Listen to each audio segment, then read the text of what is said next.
शारदीय नवरात्रा के इस पावन अवसर पर आप सभी को हार्दिक शुभकामनाएं।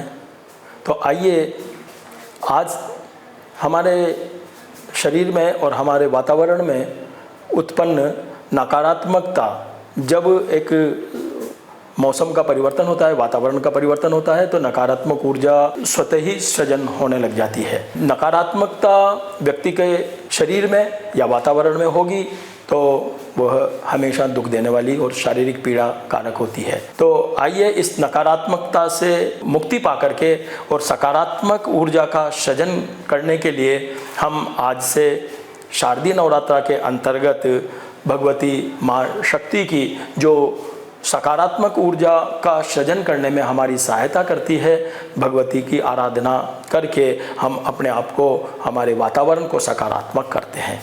तो सकारात्मक करने के लिए हमें हमारे पंच तत्वों को ध्यान रखना होगा। पंच तत्व से पूरा वातावरण और पूरा हमारा शरीर बना हुआ है। आकाश तत्व, पृथ्वी तत्व, जल तत्व, वायु तत्व और अग्नि तत्व। तो हम इन पांचों तत्वों की पूजन करके और हम अपनी नकारात्मक ऊर्जा से मुक्ति प्राप्त कर सकते हैं और सकारात्मक ऊर्जा का सृजन कर सकते हैं। तो हम अखंड दीपक इस नवरात्रा के अंतर्गत जलाते हैं। तो उस अखंड दीपक के द्वारा हमारे घर में सकारात्मक ऊर्जा का सृजन होता है, हमारे मन में प्रसन्नता आती है। हम ज्वारे उगाते हैं तो पृथ्वी तत्व को हम महत्व देते हैं। ज्वारे उगाने से मिट्टी की पूजन होती है। मिट्टी की पूजन करके हम पृथ्वी तत्व का पूजन करते हैं, ज्वारे लगाते हैं। तो आइए आज हम ज्वारे लगा करके पृथ्वी तत्व को सकारात्मक बनाते हैं। कलश में जल भर करके हमें मिट्टी के ऊपर स्थापित करना चाहिए।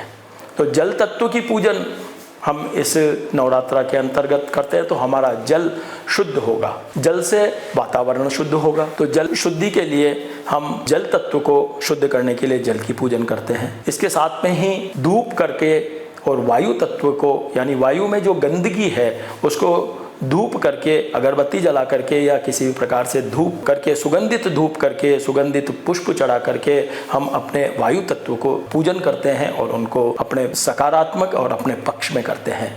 तो आइए हम इस नकारात्मकता को मिटाने वाले इस शारदीय नवरात्रा की में शक्ति पूजन करते हैं। तो शक्ति पूजन के लिए आपको माँ शक्ति की आराधना कैसे करना चाहिए बताते हैं। माँ शक्ति की आराधना में आप नवार्ण मंत्र ओम ऐं ह्रीं क्लीं चामुंडाय विच्चे का जप करें, सिद्ध कुंजिका स्तोत्र का पाठ करें, देवी अथर्वशीर्ष का पाठ करें। अपने जो भी इष्ट देव हैं, जिनको भी आप अपना इष्ट मानते हैं, जिनकी नित्य पूजन करते हैं, उन देवताओं का आप पूजन करके आप सकारात्मक ऊर्जा का सृजन कर सकते हैं। ये जो वातावरण है इसमें जहाँ नकारात्मकता उत्पन्न होती है तो बीमारियां भी उत्पन्न होती है।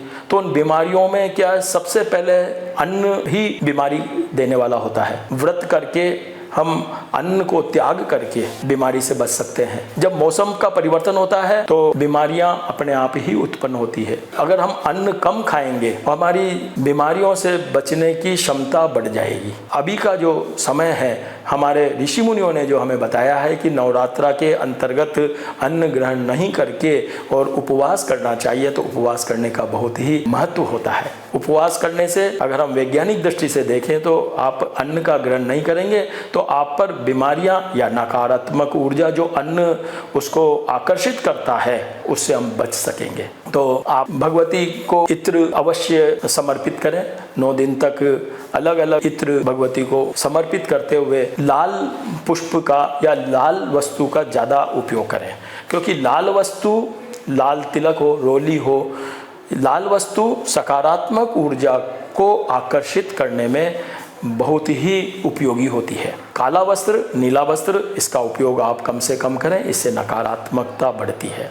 तो आइए इस शारदीय नवरात्रा के अंतर्गत हम शक्ति की उपासना करके सकारात्मकता को प्राप्त करते हैं और सभी रोगों से मुक्ति प्राप्त करने में भगवती की सहायता प्राप्त करते हैं।